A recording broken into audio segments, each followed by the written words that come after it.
over 7 years, there. But the judge did admonish Combs, him, that he didn't feel that he'd brought in enough, to validate, like that. And he also had to take into consideration the impact to the public, when making this decision. We also know that he was also fined $500,000, $250,000 for each of those counts for which he was convicted. But 4 years after all of this, it would seem like this is an extraordinary victory for his defense team, even though he is still going to be behind bars for several years to come. Right. You were talking to Arthur earlier, Arthur Idala, we bring Arthur in now. Arthur, just to weigh in on the fact about the amount of time that was given and how that's interpreted from your perspective, being, a criminal defense attorney. So, as someone who practices in this courthouse, if I was one of Sean Combs' supporters out here, when I heard the number 50 months, I would have been yelling and screaming the way they were yelling and screaming at the verdict. And I'm being sincere, because in this courthouse, the judges typically are known as being of handing down pretty heavy sentences. And this is not a heavy sentence, all things considered. He's facing 20. They wanted 11. Probation has 7. And he goes and cuts probation by at least a third, pardon me for the math.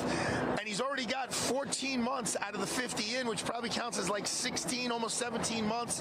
And then 50 won't really be 50. It'll probably be like 43 or 44. Where he started the day he surrendered and where he is today, he's got to be breathing a sigh of relief, even though I'm sure he's very disappointed. I'm sure he really wanted to come out here and be interviewed by you guys today. But, I can tell you this, as someone who's been here a long time, there are other judges in this courthouse. This would not have been the sentence. There's no way they would have gone below the probation recommendation of 7 years. So the defense team deserves an enormous amount of credit. Mr. Combs deserves a lot of credit for the letter he wrote last night and speaking to the judge today. And the judge, look, he's obviously took all of this into consideration. You're talking about a judge who's a rookie as a judge, but not a rookie as a lawyer. He clerked in the United States Supreme Court. He was a prosecutor. He was in private practice. He took a huge pay cut to come on the bench. His heart is in the right place. He's intelligent. He was empathetic to Sean Combs, saying, you and your family are going to get through this. It sounds like you're saying he was fair. He was fair. He was more than fair. I will tell you, he was fair, leaning towards lenient towards Sean Combs.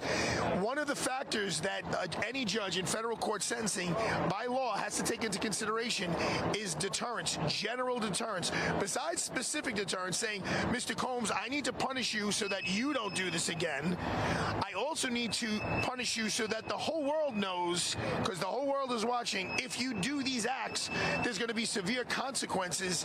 And that's where a judge can kind of lean into a heavier sentence. The judge didn't do this. He started off saying, I think there needs to be a significant sentence. And I was like, uh-oh, he's in trouble. 50 months here, of course. Anyone who goes to jail, you don't understand, 1 day in jail is horrible. 1 day in jail is horrible. People telling you when you can go to the bathroom, when you can eat, when you can sleep. The lights are on all the time. It's not a place that you want. I visit prison, and I can't wait to get out of there, knowing I'm going to leave. So Sean Combs and his defense team should be breathing a sigh of relief. So he got 50 months, and in the same breath, the judge says to his victims, we hear you. Do you think he heard them? What do you think the reaction to the people who were victimized? That video is so difficult to get out of anyone's mind who has ever seen it. Did the judge hear them? I think he did. I think if that video didn't exist, he may have gotten less. Look, the Mann Act is a crime that wasn't even prosecuted until lately. Get further perspective. The Mann Act basically involves going to like a brothel or where there's over some state sort line. Of commercial.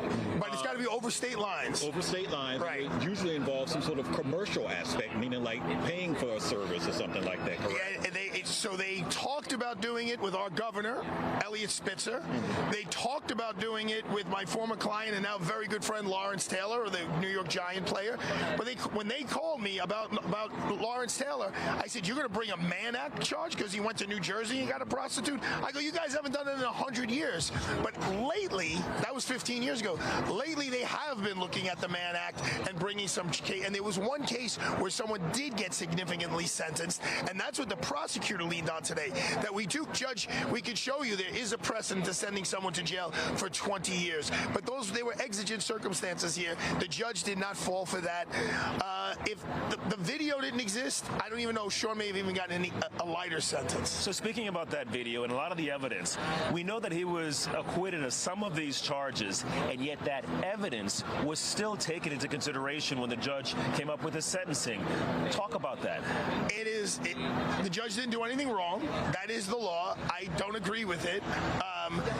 I was involved in a case where there was in this courthouse, and it was a homicide case, and he was found not guilty of the homicide, but guilty of some lesser drug charges. And the judge banged the heck out of him on the lesser drug charges because I heard the evidence about the homicide, and even though the jury didn't believe it, I'm taking it into consideration. To some degree, that's what happened here. To some degree, it's part of the rules we live by.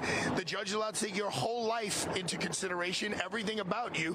And look, the defense wanted them to, right? The defense said, look at all his good acts. Look at the charter school. Look at the donations. Look at his children. Look at his mother.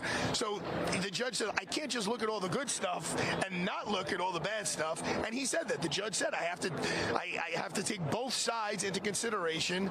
Again, when he said a significant jail sentence is in order here, I said out loud, walking to you guys, I was like, uh-oh, like this is going to be rough. 50 months under these circumstances. As I said, if I'm Mark Agnifilo, the lead lawyer, who's a friend of mine, I'd be opening up a good bottle of red wine tonight and say, I kind of saved the guy's life. And to understand where he's going next, I'll be thinking, and you mentioned this before, what type of prison might he be going to? Well, I'm sure Lisa, whoever's coming out to help us out, will be able to talk about what his lawyers asked for. The lawyers can ask the judge to make a recommendation, and I'm sure they know where they want. There's different facilities. Sometimes you ask to be close to your children. Sometimes you ask for a facility to be close to your older mother. So they'll make that determination. They'll take his security risk to himself. He's a target. So where are they going to put him to protect Sean, not to protect the inmates from Sean?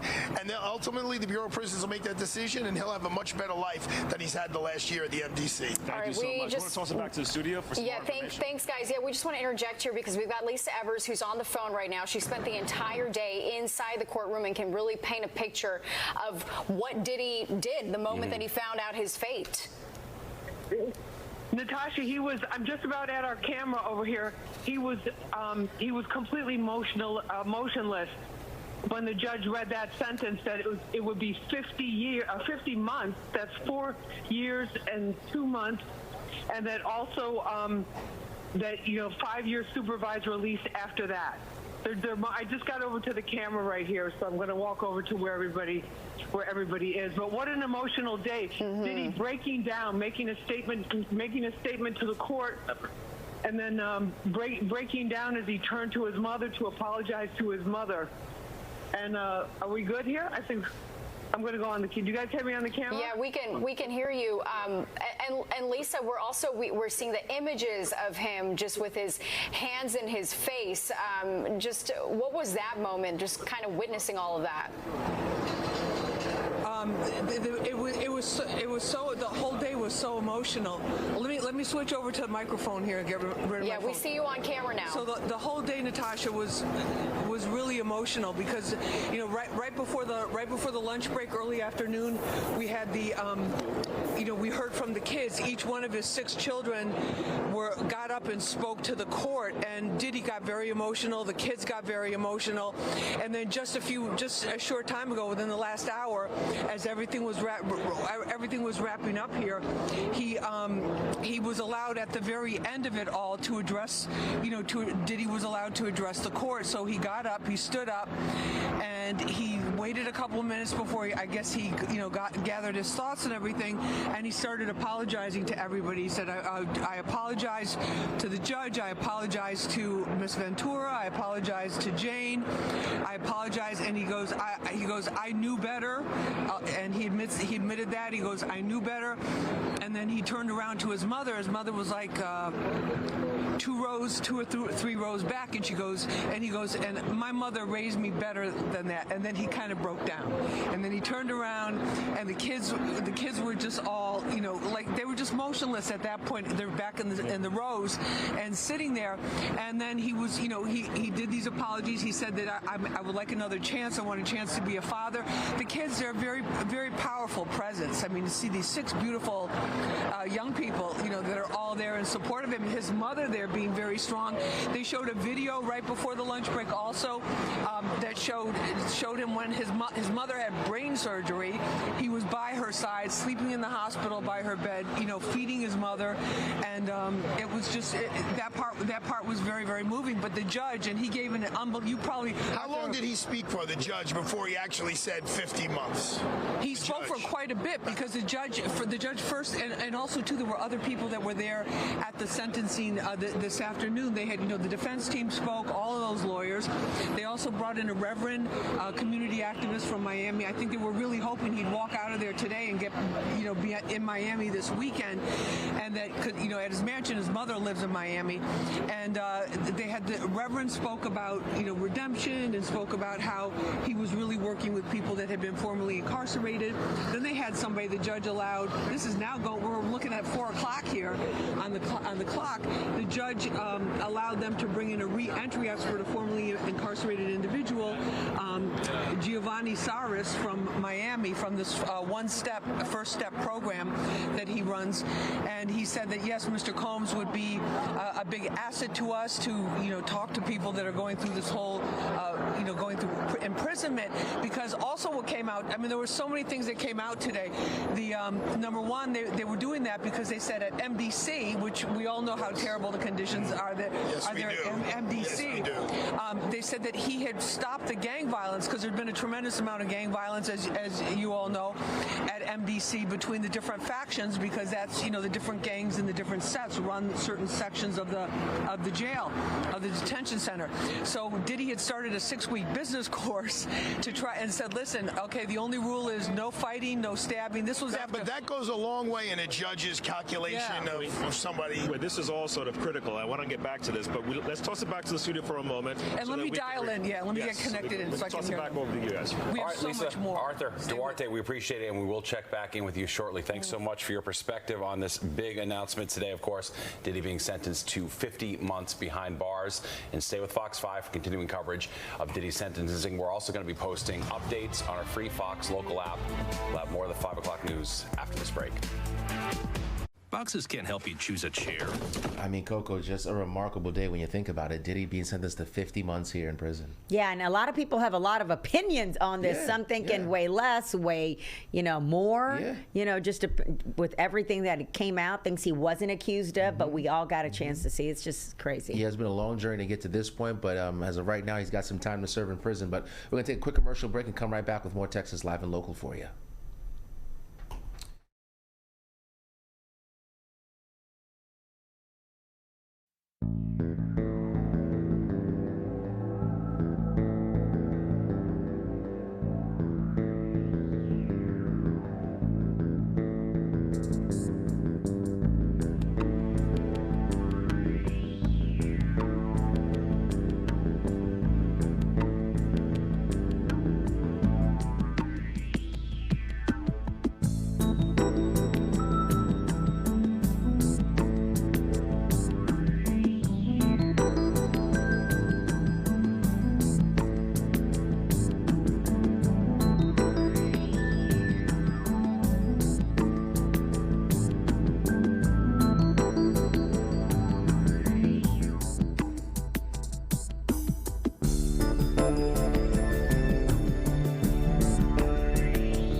Friday to you. I'm Fox 26 meteorologist Ramisha Shea. Time to check out what's happening in the tropics. And we do have a few issues. Of course, earlier this week we had not one, but two hurricanes. We had Hurricane Imelda and Hurricane Umberto. Both of those have lost tropical characteristics and kind of fizzled out. But we still have a few areas to watch out there. So let's get right to it. First, though, let's review where we've been so far this season. Of course, back in July, Colorado State University forecasters were predicting 16 named storms for the entire season, 8 of those becoming hurricanes and 3 becoming major hurricanes. Our average numbers are fairly close to that. 14 named storms, 7 of those hurricanes and 3 major hurricanes. So here's where we are so far this season with almost 2 months still remaining in our hurricane season for this year. So we've had 9 named storms. Out of those, 4 have become hurricanes, and out of those, 3 have become major hurricanes. So here are the names. Of course, early in the season, we started off with Tropical Storm Andrea, Tropical Storm Barry, Chantal, Dexter. We kind of had a wave of tropical storms. Then our 5th named storm, of course, which was Aaron, blew up into a monster Category 5 hurricane. Thank goodness it didn't make landfall while it was at that tremendous strength with winds over 150 miles per hour. So we did get some big waves brushing the eastern coast of the U.S. with Aaron, but no major landfall. Next, we had Tropical Storm Fernand, and then we had Gabrielle, which exploded to Category 4 status at one point. And then after that, we had Umberto, of course, which blew up to a Category 5, and of course we had Imelda, which reached Category 2 status before rolling over Bermuda just yesterday. So it's been pretty active at times this season. Now we're waiting to see if we could potentially get Jerry or Karen in the next 2 to 7 days. Next couple of days, highly unlikely, but over the next week, hey, it is possible because we have 2 different areas that we are monitoring in the Atlantic Basin, which of course consists of the Atlantic Ocean, Caribbean Sea, and the Gulf. So here's where we are with our hurricane season. Of course, hurricane season for the Atlantic Basin began on June 1st. So we've made it through month 1, month 2, which was July, month 3, August. We made it all the way through September, month 4. Now we're into the 5th month, October. We've got to get through the rest of this month, and then of course we have November. So notice the peak was right around September 10th. We've kind of been going down the hill, down the roller coaster ever since then. And I think for the Houston area, for the Texas Gulf Coast, if we don't get anything by the middle of October, notice the chances really fall off after that. So we're going to monitor things all the way through the end of hurricane season, which ends on November 30th, because there's still a low chance something could happen. But for now, we have been very fortunate in Southeast Texas. We haven't had a tropical depression, tropical storm, or a hurricane. Things could get interesting, though, as we go into the next week. Notice there's an increase in that tropical moisture. We actually have a couple of areas of disturbed weather that we're monitoring. One near Miami, South Florida, another just south of New Orleans. Of course, this time of the year, anytime you have showers and storms bubbling up in the Gulf or close to the Gulf. The water temps are still very warm, and it's something that you really have to watch closely for any possible development. So this moisture is increasing. Like I said, we have those 2 disturbances.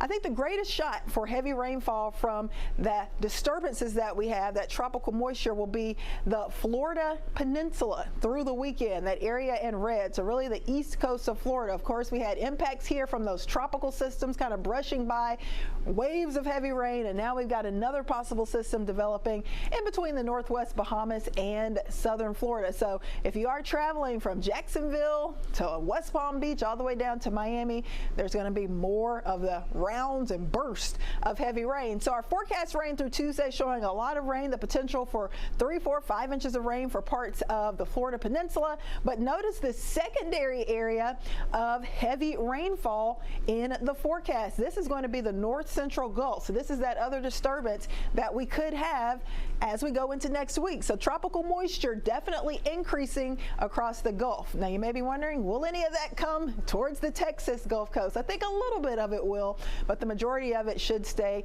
off to our east in Louisiana.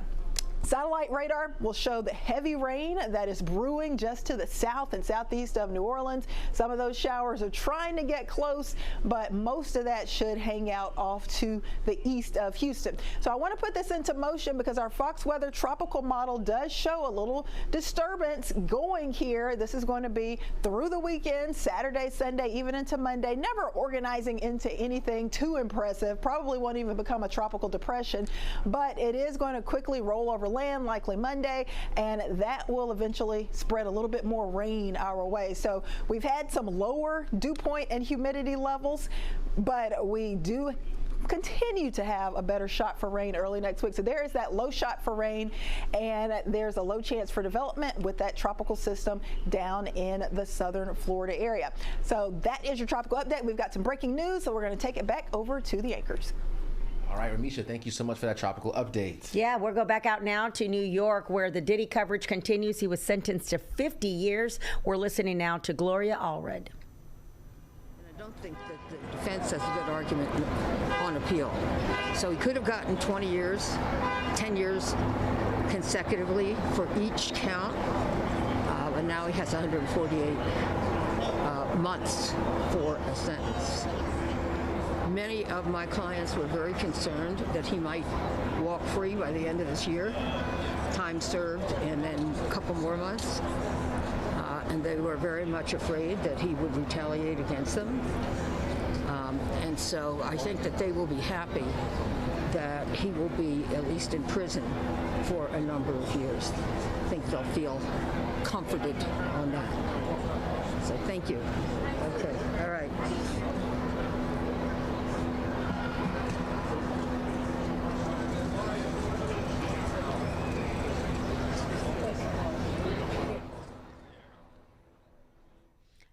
You were watching there Gloria Allred. She's one of the attorneys that was representing some of the victims suing Sean Diddy Combs. He was found guilty today. 50 months he will be serving. Now, the prison is still yet to be determined, but we'll be right back with more coverage after this.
Well, it's a big weekend in Texas for music lovers. The ACL Music Fest is happening in Austin. It's weekend number 1. Yeah, they got tons of good acts heading to Zilker Park this weekend. Here's a preview from our sister station in Austin, Fox 7.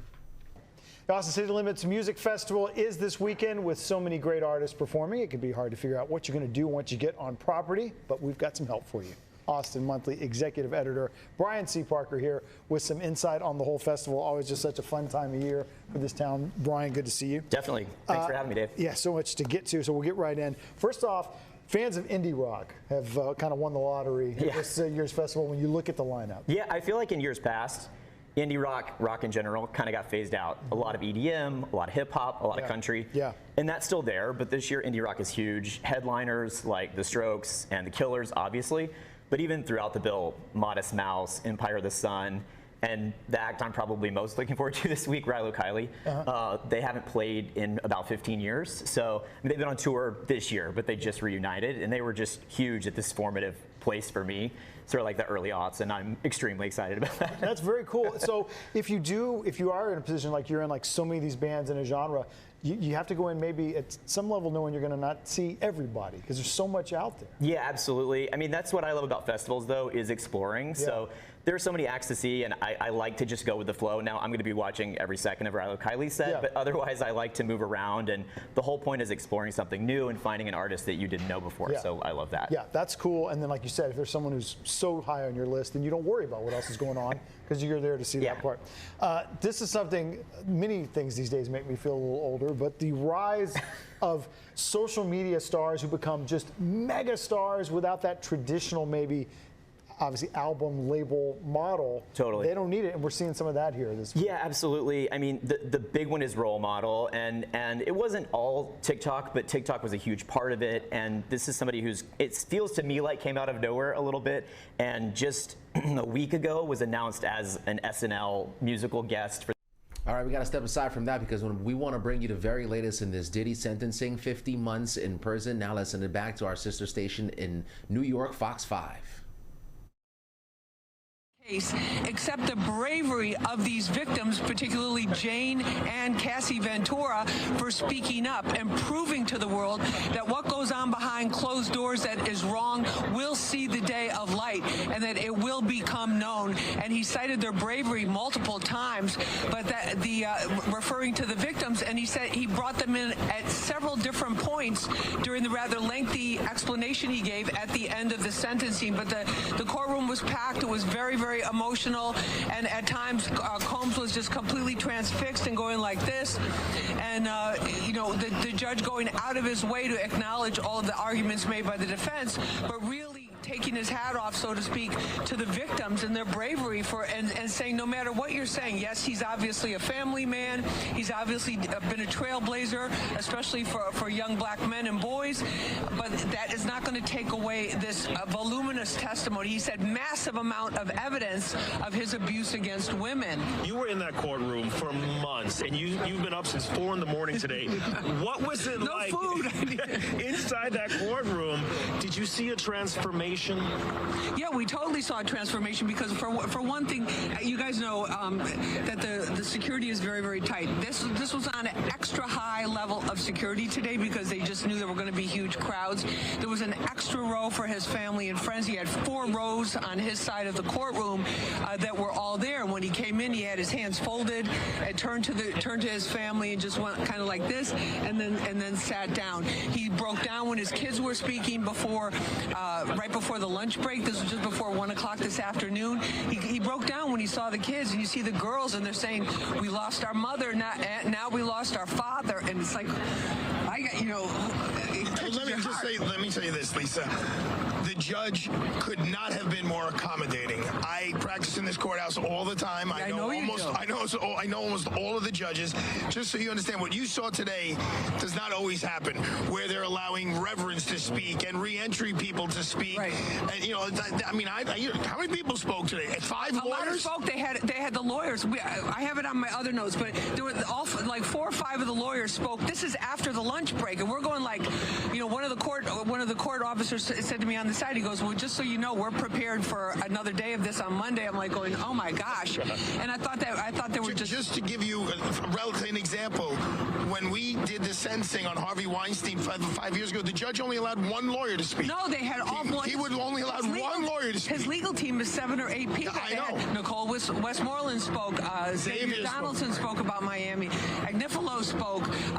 Brian Steele spoke. They all spoke, and then that was then followed by the Reverend from Miami, who was talking about the good work that Diddy could be doing to help other other men facing incarceration. I will tell you, today was a great day for the judge, to the legal community, from the little network that I live in, because he was thoughtful, intelligent, accommodating, empathetic to both sides. Right? He said all these nice things about the women, but he also said to Sean at the end, "You'll get through this. You and your family will get through this. There's light at the end of the tunnel." Right.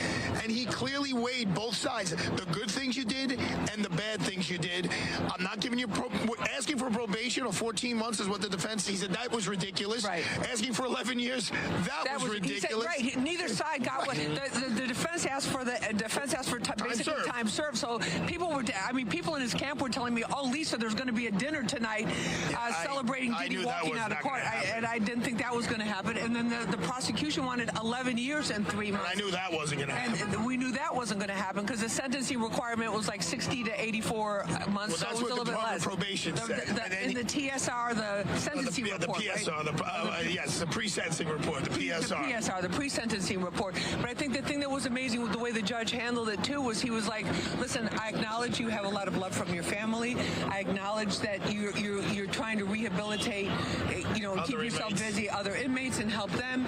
But the fact of the matter remains, this abuse against these women, particularly Jane and Cassie Ventura, was so well documented. He used the word massive for the amounts of evidence, and he said the other thing that got them, that seemed to be a very big factor in him getting more time, was they said even after the prosecution brought it up, the judge brought it up as well too. He said even after he knew in August of 2024 that it was late summer because it was before he was arrested in September here in New York. He said even after Diddy knew he was under federal investigation, even after months after the homes had been raided, after all of this had gone on, he engaged in a hotel night with Jane where he kicked down 5 doors to get to her. She was hiding for her life, and that it just showed that he had a disregard for the entire system, which they didn't like. We want to go back to the studio, but is there any way that he could have escaped that video? That video, the Cassie video. Yeah. No. It was relevant evidence. It went right to the heart of the crime, of the abuse, of the force that was used. Coercion. The coercion. So no, that was not going to be his. And then he paid for that. Had that video not existed, I don't even know if he would have gotten such a sentence.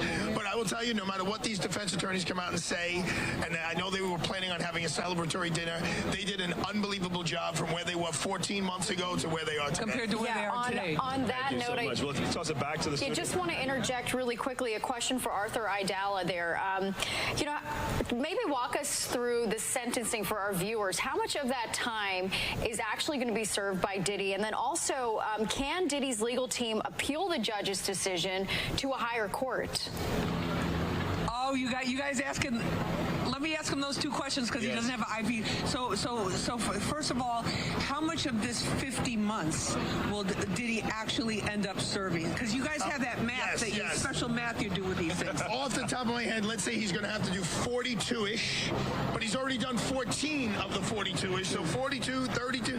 He's going to be eligible for a halfway house in less than 3 years, like 2 years and maybe 10 months or something along those lines.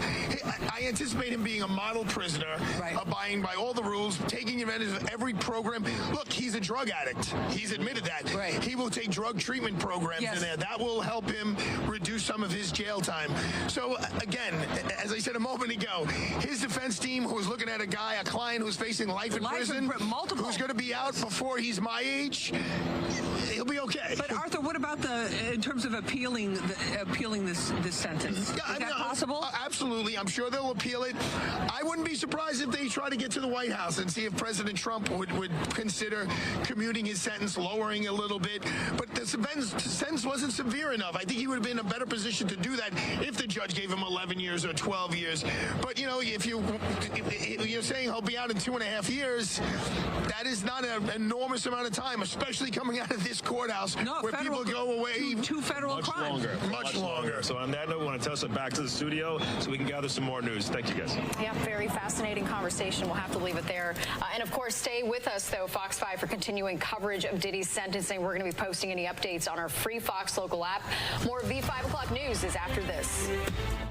All right, a big thank you there to our Fox 5 New York team as we continue to cover all of this breaking news. It has been a very busy Friday, and we've learned here that the judge has sentenced Sean Diddy Combs to... Yeah, really interesting to hear that conversation. They say a little over 2 years, 2.5, 2 years and 10 months. Like, Diddy could very well be going home here. When you look at where he started and where he is now, that's, you know, if you're a fan of Diddy, if you're Diddy himself, you got to think to yourself, like, that's a win for him and his family. It definitely is a win considering what he started with and what he could have been facing, up to 20 years, they were saying. All right, so another Friday Night Lights under the Texas lights. High school football is heating up, and so is our Friday football fever. Yeah, you know, Nate Griffin is back at it again, looking at C.E. King High School and Goose Creek. Nate? There's no question about that by any means necessary. Man of principle. You looking forward to this game tonight? Absolutely. Coach, you ready? WAO all night long. I hear you, baby. Okay, what you got, Coach? What you tell them? Be consistent and have fun. Have fun? Let's do it. We're live.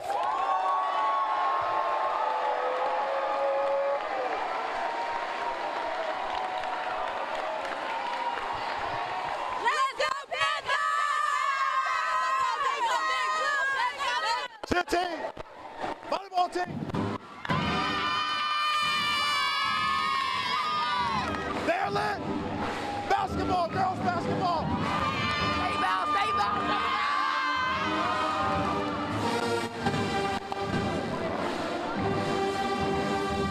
Cheer team. Let's go,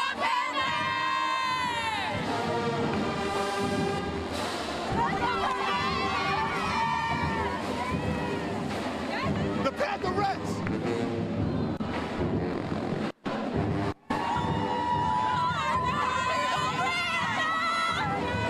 They got a lot of Pantherettes. Let's go.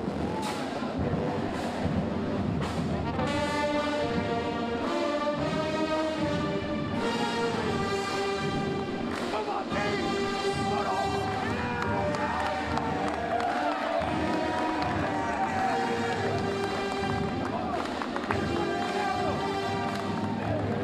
What about quarterbacks? Tell me, what can we expect tonight? Hey, just another chance to go 1-0 and be consistent tonight. I want a chance to compete tonight, play sharp, and have fun, and come out flat. Mother QB, where is he? There he is. Play best our ability to be consistent. 3 quarterbacks, all very talented, taking on a really good team coming up in the next hour. Make sure you're with us, guys. Let's jump it off, guys. Nate be in there lit with them kids. Hey, I bet he wish he could get on the field. All right, so that was C.E. King. Now let's see what's popping off at Goose Creek High School. That's right, the Gators. Let's go back to Nate. Yes, I am. And I'm telling you right now, Goose Creek is lit. Just wait. I know you're ready for this, right, Ms. Smart? We are ready. Thank you so much. This team is hard work, and you're going to see it tonight on the field. Coach, 3-1 for the first time in a long time. Yes, sir. Yes, sir. Our kids, we know our preparation is our separation. Our kids are tough, we're disciplined, and we're ready to go. All right. We're live.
Are we ready? I say, Buzz, are we ready? How we gonna do this? How we gonna do this? Who got first? Who got first? Hey, let's go, Gooseberry Memorial. That's a coach, not a high school player. Get it, go! My captain!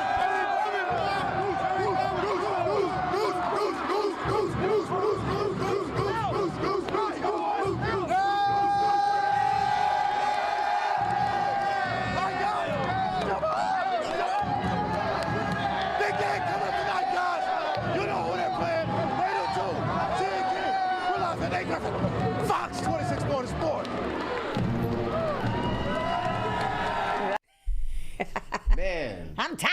I'm tired. Right, just looking at Nate, but the kids are excited So though, so much it should fun, be a good game for here sure. tonight. And you know what? The State Fair of Texas is now open up there in Dallas, so you might want to consider going up there and paying them a visit. Yeah, for sure. There's some good deals for the family. Now, here's some more from consumer reporter Steve Noviello.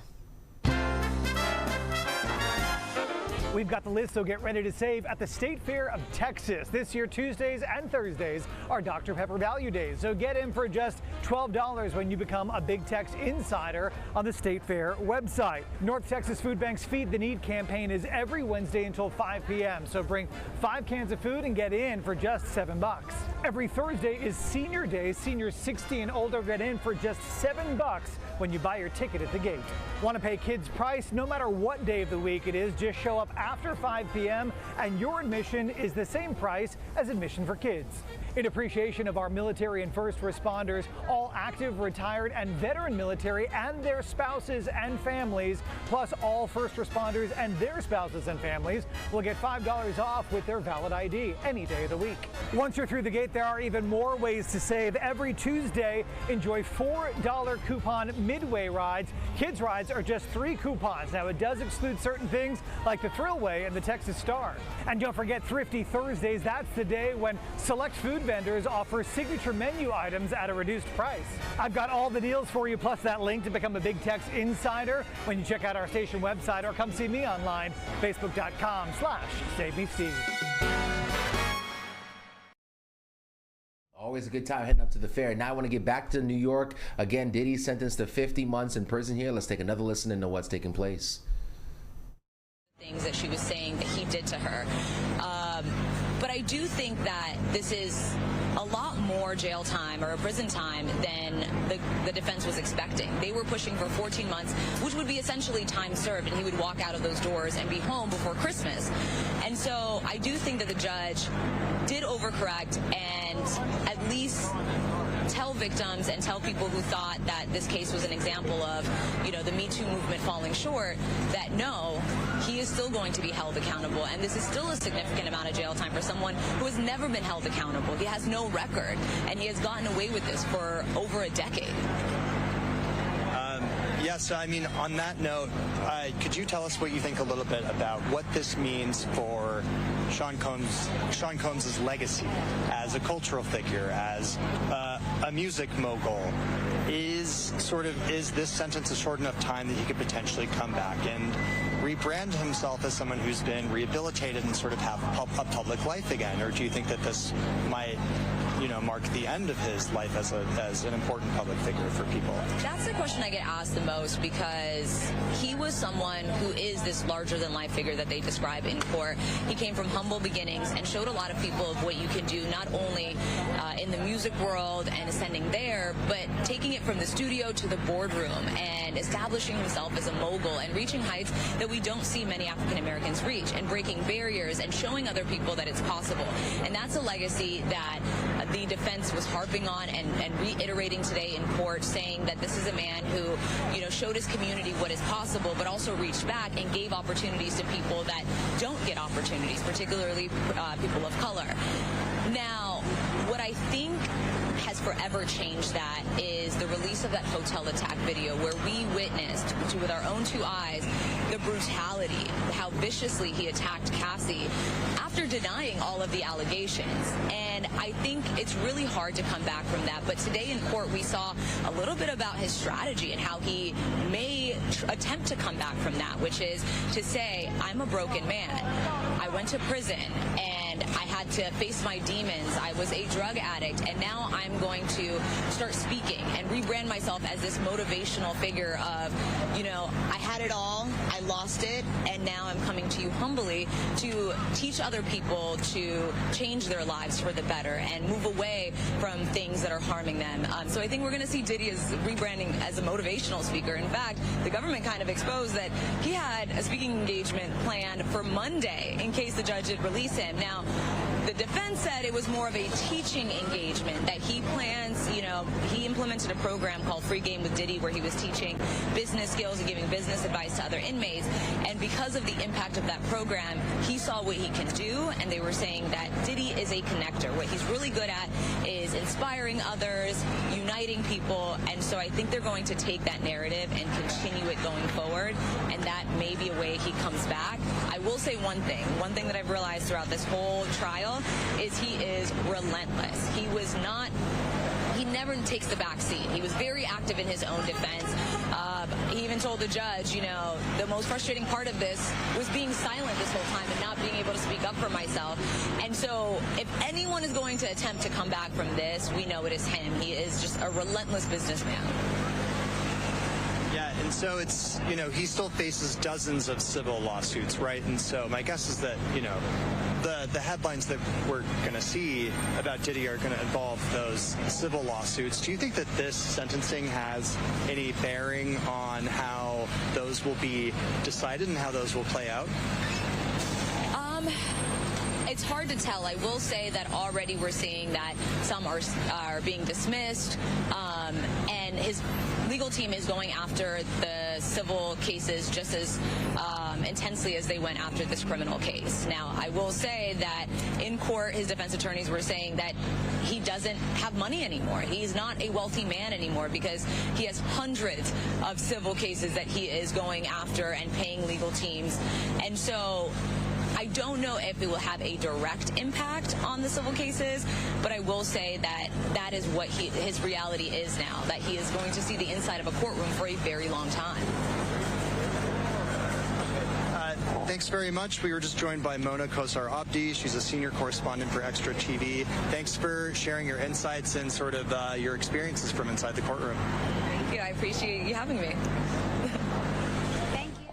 All right, that was Mona Kosar Abdi. She is with Extra TV, speaking with Reuters, and we wanted to make sure to bring you those comments as she discussed what she saw in the courtroom and breaking down the latest on the case. Now, if you are just joining us, we do want to let you know Sean Diddy Combs sentenced to 50 months in prison after that conviction back in July. And you are taking an aerial look from our Fox 5 New York team. As you can see, folks that are outside of the courthouse alongside others, a lot of security there at this moment. And a lot of these folks have been out there for hours since we saw all of this begin early on this morning. That sentencing hearing lasting for several hours. And now we know the judge has sentenced Diddy to 50 months in prison with time served. We are going to head to a quick 2-minute commercial break here, 2:51 if you are on the West Coast and 5:51 on the East Coast.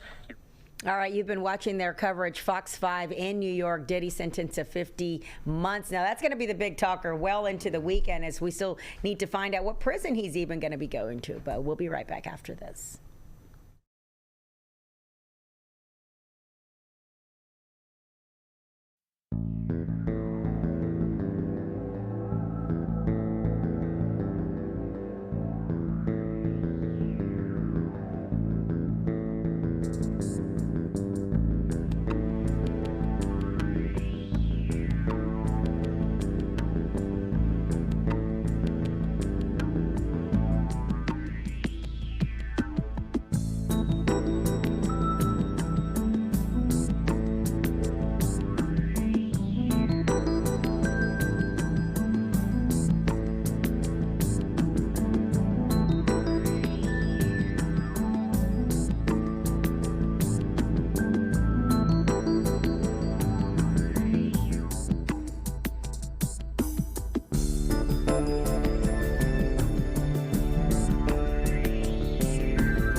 All right, we'll leave you now with this one last shot here of New York, where just a couple of minutes ago, we found out that Sean Diddy Combs will be sentenced to 50 months in prison.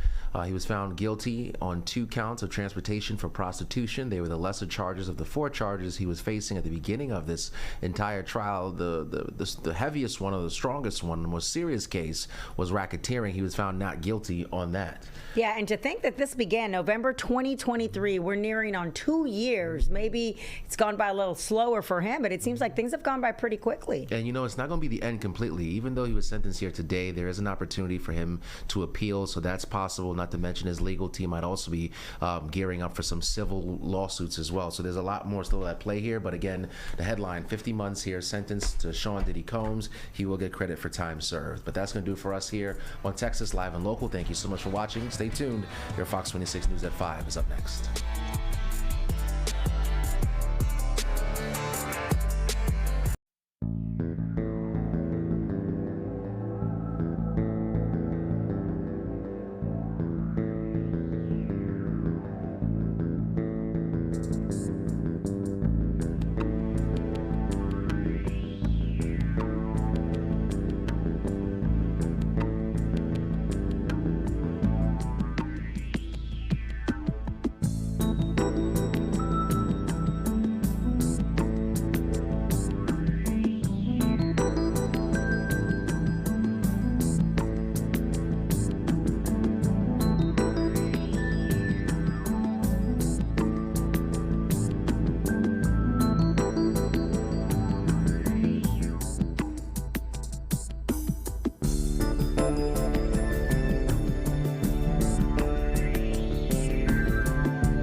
Fox 26 News at 5 starts now. Now at 5, Sean Diddy Combs learns that he will spend how much time in prison? We'll tell you after his attorneys made one last plea for leniency in his federal sex crimes case. And people across the Houston area are about to pay more for power after storms last year left millions in the dark. Plus, gunfire and crime coming from 2 nearby apartment complexes have some West Side homeowners demanding answers from elected officials. That report is coming up. Fox 26 News at 5 starts right now. Well, we are following two court cases tonight here locally. A sentence handed down for a man who stole a Jeep when he was 17 and crashed head-on into another car, killing a man and his girlfriend. And also some big news on the national stage. Today, a judge sentenced Sean Diddy Combs to 50 months in prison in his federal sex crimes case. Yeah, Diddy specifically apologized to former girlfriend Cassie Ventura. She was the prosecution's star witness who testified that Diddy drugged her and forced her into having sex with male escorts. Back in July, the jury found Combs guilty of 2 counts of transportation to engage in prostitution, but they found him not guilty of the most serious charges of racketeering and sex trafficking. We'll have much more on this breaking news with a live report from New York coming up in just a few minutes. And also back here at home, a jury sentenced Destin Quintero to 50 years in prison after being convicted of murder in a deadly hit-and-run crash in 2022. The victim in this case was 20-year-old Caleb Rickenbacker. Yeah, Fox 26's Jillian Hartman live outside the Harris County Courthouse. She spoke with Caleb's family and prosecutors who say they finally got some justice. Jillian? That's right. We learned that Destin Quintero will spend the next 50 years behind bars. A jury found him guilty of murder in a tragic hit-and-run crash that killed 20-year-old Caleb Rickenbacker. And we spoke with Caleb's family after this verdict, and I asked them how they felt about this prison sentence. Take a listen. We're thankful that the jury saw our son, saw the destructive nature that he was killed, and that they took the appropriate action to sentence him away. And as I said in our impact statement, our hope is that he takes that time while he's in prison to reflect upon all the heartache that he has given to not only our family but his own family. He took our son's life, and if nothing else, he owes his life now to do the right thing. He can't live Caleb's life for him, but he can live his life for Christ. Now, after the sentencing, Caleb's parents gave emotional victim impact statements and showed photos of their only child. They called themselves the Three Musketeers. His mom said he was her mini-me and best friend. They described him as funny with a smile that lit up a room, and said his life motto was, quote, "It's only a bad day, not a bad life." Now, on the stand, Caleb's parents spoke directly to Quintero, saying they hope he seeks forgiveness. In November 2022, authorities say Quintero, who was 17 at the time, stole an SUV from a hotel parking lot and sped off. While a deputy tried to stop him, he crossed into the wrong lane of traffic, crashing head-on into a vehicle, killing Caleb and injuring his girlfriend. Quintero ran away, and after a 2-month investigation, he was identified and arrested. Today, the prosecution said there are consequences to your actions. Today is about justice for the family and justice for the community. And one of the things that makes this case so tragic is that it could be anybody. I mean, it happened to be Caleb, unfortunately, but it could have been any one of us on that road, and that's what makes it scary. That's what we're sick of seeing, this kind of crime in Harris County, and we want people to understand the severity of it, and I think the jury understood that too. We do believe that justice was absolutely served, in that the citizens of Harris County made sure that that happened today. Now, again, he was sentenced to 50 years in prison. He was also ordered to pay a $10,000 fine. Now, in court, the judge told Quintero that his bad choices brought him here, but going forward, he hopes that he will make some righteous choices in his life. Reporting live, I'm Jillian Hartman, Fox 26 News. All right, Jillian, thank you for that live report. A suspect of human trafficking case has ended in 2 arrests. Now, San Jacinto County detectives say Glenn Banning and Jerry Waltrap trafficked members of their own families. Authorities say they were first alerted to this case back in 2023, but the trial went cold. This case was reopened last month, and the 2 were arrested September 29th. They're each being held on $1 million bonds. Police are searching for a suspect wanted in a deadly overnight shooting. This happened at a complex along Plaza Verde Drive just after midnight. Police received reports of a shooting and a suspicious person with a weapon, and when they got there, they found a man shot in the chest. He later died at the hospital, and a weapon was recovered at the scene, but investigators aren't sure if it belongs to the suspect. If you have any information on this, call Crime Stoppers. Well, more than a year after Hurricane Beryl cut power to more than 2 million Houston area customers, CenterPoint Energy has won approval from the Public Utility Commission to charge those customers for the repair work to get the lights and the air conditioning working again. Fox 26 business reporter Tom Ziska live tonight with these details. Tom. Caroline Sherman, the headline here is that CenterPoint customers are now on the hook for $1.2 billion to pay the company back. It's not a great surprise. The conversation and, quite frankly, argument over CenterPoint's desire to recoup its costs for restoring power after Hurricane Beryl started shortly after the July 2024 storm. And a lot of people thought it was a pretty audacious ask in the face of so much criticism about system upkeep and resiliency, that the customers who were left in the dark in summer heat, sometimes for days, would be required to pay for the work to get the power back on. But state law allows CenterPoint to charge customers for its reasonable costs, which includes the response to extreme weather. So the approval from the PUC was essentially a question of how much money CenterPoint could claw back. The final $1.2 billion for Beryl, a winter freeze, and a smaller hurricane last year was $100 million less than CenterPoint wanted. In a statement to Fox 26 today, the company says, in part, the severe storms that struck the greater Houston area in the summer of 2024, the winter of 2025, caused nearly $1.5 billion in damage to CenterPoint's electric infrastructure. This settlement allows us to spread these costs over a longer period, which results in a surcharge of about $2 per month for the average residential customer over 15 years. Oh, but wait, there's more, probably.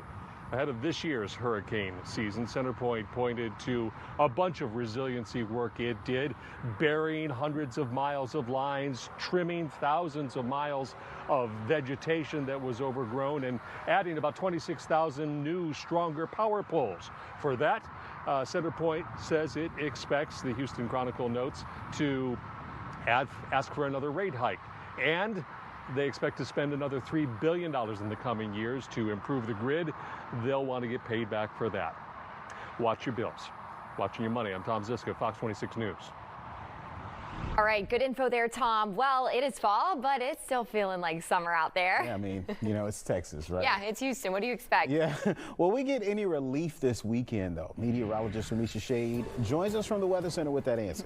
Short answer, Sherman, not much. There are some subtle changes out there. Humidity really starting to increase. There could be a few showers to mess with you this weekend, but overall, no major changes that will have it feeling actually like fall anytime soon. The heat is on, and it will remain intense over the weekend. But here's signs of some slight changes. We haven't had much of this showing up on our Fox Red radar recently, and that is rainfall. Not a ton of it out there, but where we have it, you will temporarily get some relief from all of that heat. Seabrook, LaPorte, heavy downpour developing close to your area. Southeastern Liberty County, we've got some rain. And in between Cloverleaf and Bel Air, we've got a few downpours trying to bubble up there. So you'll see the clouds getting thicker. And yes, there will be a little bit of rain, actually.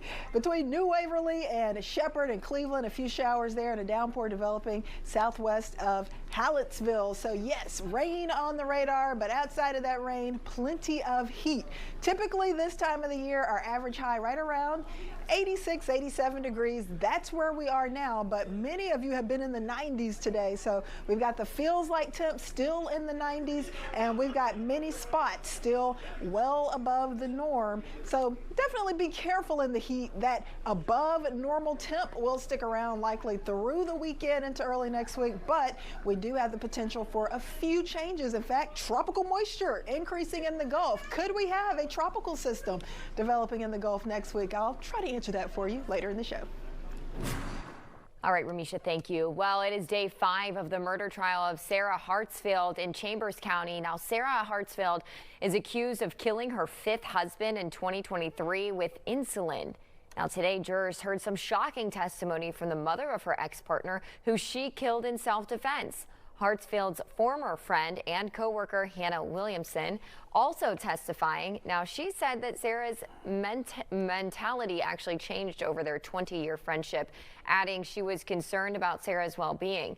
Things got more interesting when Sarah's late ex-husband David Bragg's mom took the stand. She says that her son was trying to cut ties with Sarah before he was shot by her in self-defense.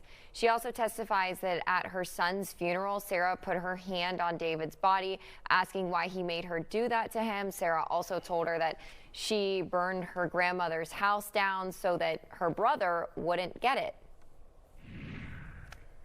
Well, former Texas pastor Robert Morris has pleaded guilty to 5 counts of indecent acts with a minor.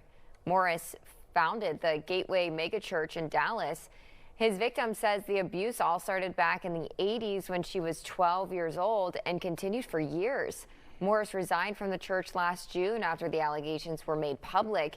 He's been sentenced to 6 months in jail along with 9 years of probation. He's also ordered to pay $270,000 to the victim. Sean Diddy Combs gets more than 4 years in federal prison after federal sex crimes, but he will have to serve the full sentence or not. We're going to go live to New York for a live report after a quick break.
Sean Diddy Combs back in a Manhattan courtroom for sentencing today. Yeah, that's right. Over the summer, a jury convicted the hip-hop mogul of transporting women for prostitution after a 2-month trial with graphic and emotional testimony from former girlfriends. Fox's Sarah Allegre is live in New York with what happened inside. Sarah. Well, Caroline Sherman, it's been a long day. This has started at 10 a.m., just ending, where we got that verdict from the judge saying that Sean Diddy Combs will spend 4 years and 2 months in prison. And just moments before we heard that, we heard from Diddy himself for the first time. You know, he chose not to speak in the summer during that 8-week-long trial. Now, today he expressed his remorse. He said how sorry he was. He asked for mercy as well, calling himself sick after spending the past 13 months in jail. Now, we know the prosecution was asking for more than 11 years behind bars, whereas Diddy's defense was asking for just under 14 months. Now, I want to take you inside the courtroom. Diddy got very emotional just earlier, hearing from both of his children, but also his family as well, speaking in his defense. The judge asked Diddy's lawyers about the prosecution's argument that Diddy should be considered a pimp. The defense rejected the government's attempts to pin the title on Diddy, they say. Instead, they talked about his community work and showed an 11-minute video painting him as a changed man. Now, yesterday, Combs submitted this 4-page letter to the judge. He apologized for his actions and asked to be released, saying he'll never commit a crime again. He wrote, "I understand that the mere words 'I'm sorry' will never be good enough, as these words alone can't erase the pain from the past." Now, Diddy specifically apologized to former girlfriend Cassie Ventura. She was the prosecution's star witness who testified Diddy drugged her and forced her into having sex with male escorts. Now, back in July, the jury found Combs guilty of 2 counts of transportation to engage in prostitution, but they found him not guilty of the most serious charges of racketeering and sex trafficking. We have had a big crowd tonight and throughout the day, really, outside of this courthouse here. We are seeing things begin to dwindle down here. But I also do want to note that Diddy, yes, he's served 13 months in jail so far, and there is credit for that. So those 13 months is going to go into the 4 years. So essentially all he has left of incarceration is about 3 additional years. Guys, back to you. All right, Sarah Allegre, thank you for that live report. We'll continue to follow those developments. All right, one more look at this forecast. It's, you know, it's October. What's happening? Feels like August. It's pumpkins Feels like summer. Yeah, it's pumpkins like outside. We're wearing fall colors. Yeah. But it's trying to get into the fall mood, but it's just not happening outside. Yeah. Mother Nature didn't get the memo. We need some relief. We need one of those fronts that drops down and brings our temperatures down like 20 degrees. Oh, yeah. That sounds so good right now. I could go for one of those. Yeah. Well, we could have the pumpkin and spice, but you know. Yeah. That's us right now. I'm the pumpkin. You're the spice today. Okay, the orange. I like well, it. you too. I like it. We're in fall colors because we want it to be cooler. It's just not. Yeah, it's just not. Probably not for 2 more weeks. Yeah. Okay. But let's talk about what we do have going on there. Of course, it is still tropical season, hurricane season for almost another 2 months. And we've been monitoring the potential for some development in the Gulf. Hey, that would bring us a pattern change. That would bring more clouds, rain. Of course, we don't want a direct hit from a hurricane, but it definitely looks like our tropical moisture may be increasing a bit as we go into early next week. We've been closely monitoring this area of disturbed weather in the north central Gulf. This is south of New Orleans.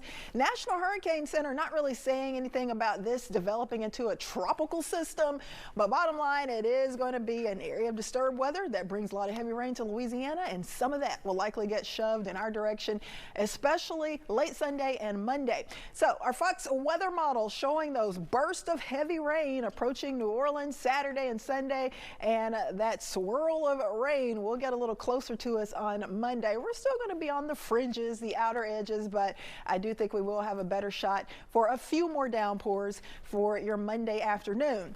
So we've got that one area to monitor in the north central Gulf. National Hurricane Center is monitoring this area in between the northwestern Bahamas and southern Florida. Teeny tiny 10% chance that this could become a tropical depression or tropical storm Jerry over the next week, but it is going to spread some heavy rain across much of the Florida peninsula, where they've just been getting inundated with so many rounds of rain really for the last 2 months, so they need a break.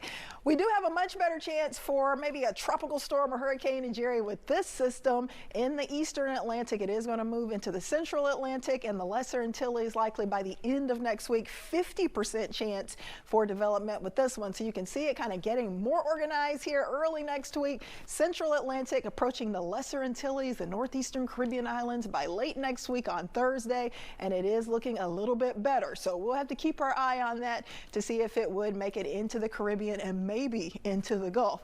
We don't need a hurricane here, but we certainly could use some rain over the last month. Just check out how dry it's been, especially just west of Houston, Columbus, Sealy, Brenham, College Station. Less than 20% of your normal rain for the last month. So drought conditions have returned west of Houston. And the good news is that at least we do have a few downpours on our radar. So downtown Houston starting to get in on a little bit of heavy rain. Seabrook, you're getting some downpours. And just southeast of Liberty, we have a little bit of rain showing up as well. 1 or 2 downpours farther north, close to Cleveland, Shepherd, but it is going to be isolated rain. However, if you need some rain, Monday will be your best bet, as those rain chances will increase to 40%, but look at the 90s. They're not going anywhere. All right. Thank you. Well, Swifties unite. The wait is over, and there are several options around town today to get into the life of a showgirl. Many more deals to celebrate. More on that when we come back.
It's basically a Taylor Swift national holiday today, okay?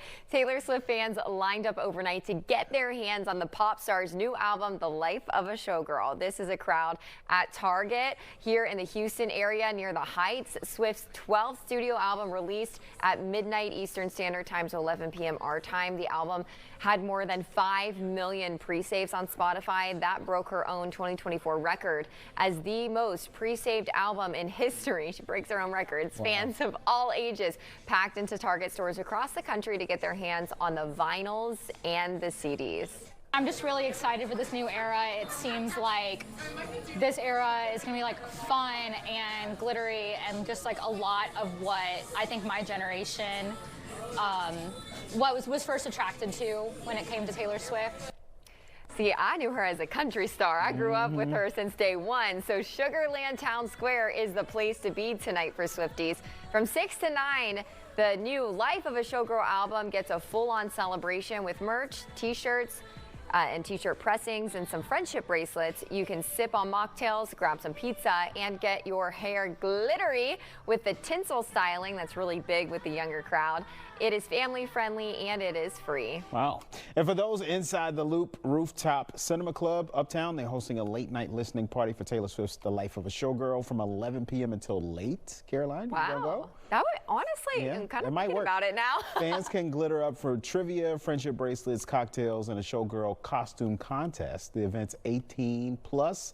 Tickets are $20 on the website. I mean, you already got your orange on. I do. I dressed for Taylor Swift's album today, and the Swifties can grab a Taylor Swift-themed breakfast in celebration of her newly dropped album.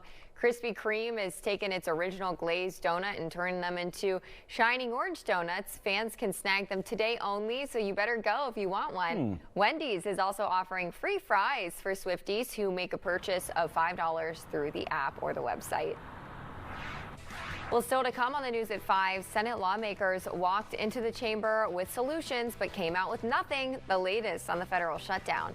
Plus, Hamas says it's accepting some of the Mideast peace plan after President Trump issued an ultimatum to the terrorist group.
The federal government will remain closed over the weekend after another failed spending bill vote in the Senate. Well, Fox's Rebecca Kasser has more on its growing nationwide impact. The motion upon reconsideration is not agreed to. The Senate is still deadlocked with 43 Democrats and 1 Republican voting against a GOP bill Friday that would reopen the government and keep it funded through November 21st. How much longer this shutdown lasts depends entirely on Democrats. The choice is theirs. Senate Majority Leader John Thune is sending lawmakers home over the weekend to think about their votes and deal with their constituents, including Democrats who are dug in on adding protections for health insurance subsidies to the bill. We know Americans want this, and we know many of my Republican colleagues want this as well. In the meantime, people across the country are beginning to feel the shutdown's impacts. There are real people being hurt right now. We have women, infants, and children nutrition programs that are now not funded. You have veterans health services that are not funded. FEMA, many of their services are stalled right now in the middle of a hurricane season. These programs are life and death for many veterans. The fact of the matter is veterans have held up their side of the bargain. They raised their right hand, they joined the military, they've served, and this shouldn't be a bargaining chip. And essential employees like the military, Border Patrol, and TSA agents will continue to work without pay until the government reopens. In Washington, Rebecca Kasser, Fox News. So a question a lot of you may have, how is this shutdown affecting Texans?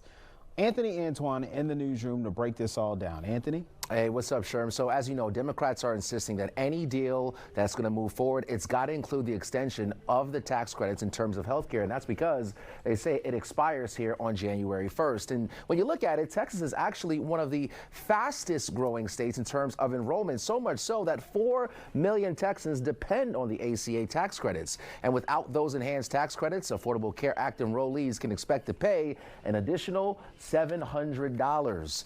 That is according to analysis that was done last year by a think tank by the name of Center on Budget and Policy Priorities. So if you look at some other data and some other information, some analysis last month by Texas A&M University says that if the credits expire, hundreds of thousands of Texas families would likely allow their insurance to lapse. Since Congress passed that enhanced premium tax credit in 2021, Texas enrollment in health insurance plans overall has doubled in terms of the Affordable Care Act and that marketplace. And that is according to the Texas Hospital Association. So a lot of folks here watching closely what happens there in Congress.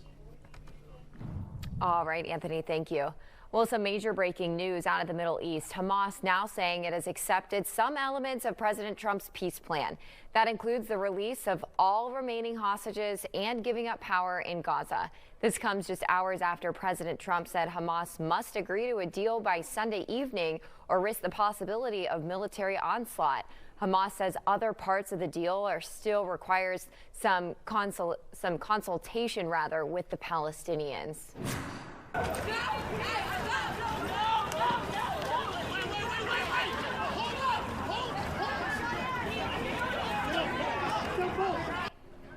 Portland police arrested several people during a protest outside an immigration facility. Man, got violent out there. Hours later, police say more fights broke out, leading to the arrest of 3 people. One of the 3 people arrested in the fight was a prominent conservative influencer with over 1 million followers.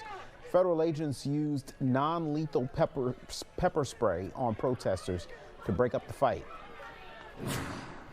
Well, conservatives are not happy after the FDA approves a new generic abortion pill. Now, this pill is a low-cost version of mifepristone, which the FDA first approved back in the year 2000. The new generic drug, can be used to end pregnancies in the first 10 weeks. The FDA's decision to give the green light to another medical abortion pill is prompting anger from anti-abortion groups. But supporters say the move expands access to women who need it. 4 people have been killed after the U.S. conducted another strike on a vessel off the coast of Venezuela. Secretary of War Pete Hegseth shared this video on the strike on his X account. He says the vessel was carrying drugs and that the people on board were, quote, narco-terrorists. This is the 4th attack that the U.S. has launched against Venezuela in recent weeks. President Trump's determined that they are engaged in a non-international armed conflict with drug cartels. New research is shedding light on just how much your looks may influence your ability to become a leader at work. Fox News correspondent Shanley Painter takes a closer look. Turns out your looks may impact your potential to get promotions. That's according to research from business experts at Texas A&M University. It is more pervasive than what we had thought before. According to management professor Stephen Courtright, beauty bias can play a large role in whether people become leaders at work. Why? Because we look to attractiveness as a signal of one's warmth and one's competence. In other words, are you good with people and are you good at your job? Analysts say men and women can be equally affected as they climb the corporate ladder. People really lend a lot of credence to good looks when they're selecting their leaders, even though what we find and what's been found in past studies, it has no relation to leader effectiveness whatsoever. And so we actually look at looks more than things that actually count, like intelligence and certain personality traits, and much more than even things that don't count, like gender, that we talk about more. But when it comes to looks, Professor Courtright says there's not a lot you can control besides looking as professional as you can for the job you have. Courtright recommends if you feel like that you're lower on attractiveness, then overcompensate, if you will, by displaying both warmth and competence, and that can help propel you. While researchers say beauty bias exists across many different industries, they say superficial traits become less of a focus as time goes on. I'm Shanley Painter, Fox News. Well, it was only a matter of time. Are you ready to see President Donald Trump on your money? Coming up, what the U.S. Mint has planned. Rise and shine. Up and at 'em. Get going. It's a good morning here at Fox 26. Whatever or however you need to start the day. 6 a.m. We're here. Glad to have you here for the journey. Getting informed. As for the father, still no word on where he might be. Staying connected. Being able to interact and leave their comments. When the days are long, it matters how you start. I am so grateful to you, meteorologist Mike Diskovitz. Wake Up and Houston's Morning Show. Weekdays on Fox 26.